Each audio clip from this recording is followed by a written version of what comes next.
Hello, it's Lady Boulay, and I hope you're having an outstanding day. Thank you for your support. Thank you for subscribing to the channel. Thank you for your thumbs up, for your comments, and thank you for sharing the videos. Thank you for all you do to support the channel. And yes, we are commanded to love one another, whether we want to or not, or whether we agree with each other or not.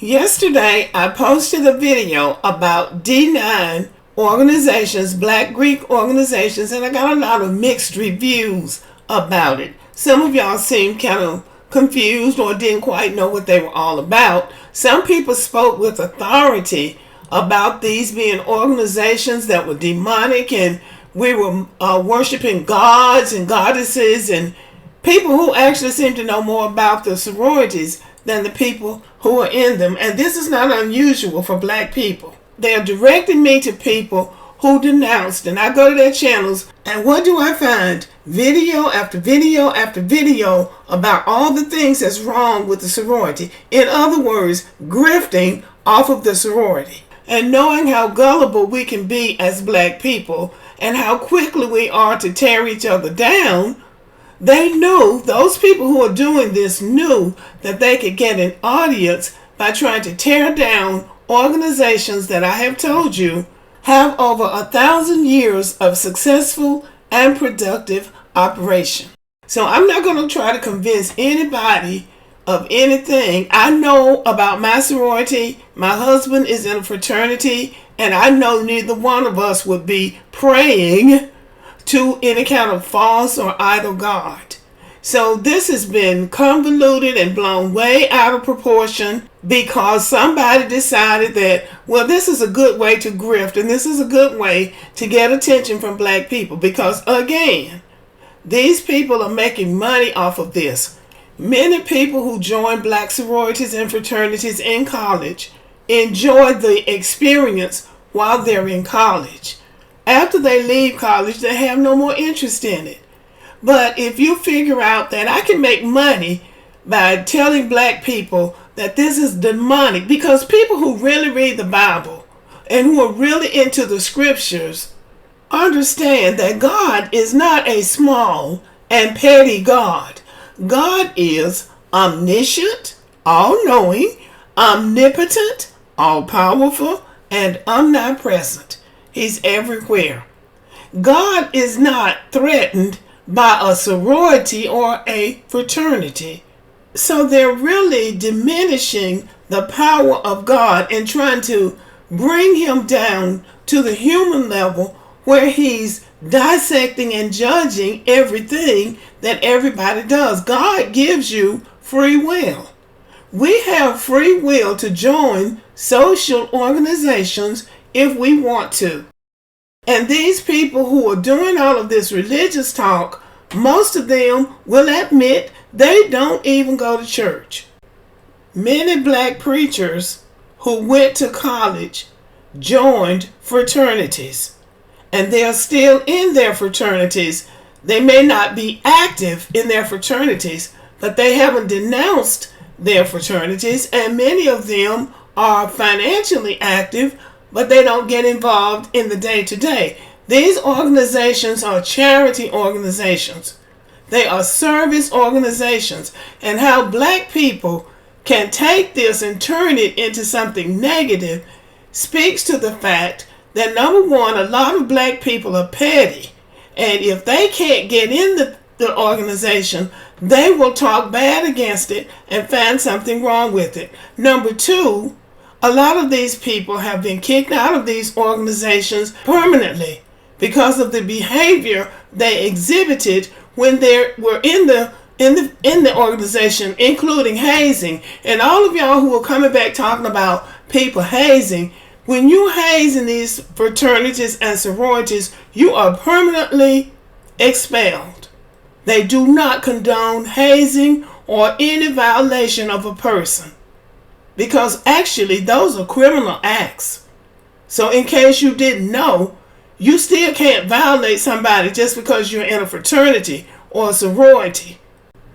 But some of y'all are in sororities, or you have daughters who will join sororities, and I want to encourage you in your choices, because we do have free choice, and God is not going to strike you dead because you want to be in a sorority. There are a lot of other things that are going on in the black community that they could be concerned about, but they're concerned about something that's none of their business.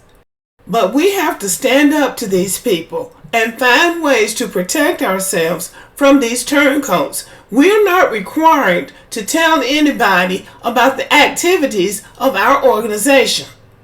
You can go out there and create an organization, and you can have all kinds of secrets you want, as long as you're not committing a crime or violating anybody. I don't care what your rituals are. I don't care what kind of agreement you make in that sorority. They want to know everything you're doing in your sorority. You don't need to know what people are doing. You need to know what's going on in your life and control what's going on in your life. But we do have to find ways to protect ourselves from these parasites, these grifters, and these haters who would like to tear down these organizations, although they won't succeed. They will not succeed, because there are hundreds waiting in line to join these organizations. And let us not be fooled. They are doing this in public because they're trying to smear the names of these organizations. As far as I'm concerned, they are the ones that are exhibiting demonic behavior, because they join these organizations at will, and they can leave at will. But they don't want to do that. They want to expose the organization. And they're not really exposing anything, because, again, these are social organizations. If we were breaking the law, we would have been shut down many years ago. So this is just another way of black people. Many of them are making money. I'm not saying that some people don't do it because they have a religious calling. I don't know. If you really want to denounce because of religious reasons, you could do that. But no, they're trying to tear their organizations down.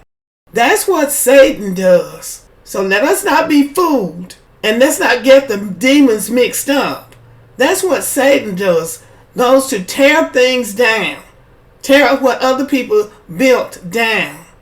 A lot of it is jealousy too. I'm going to say that.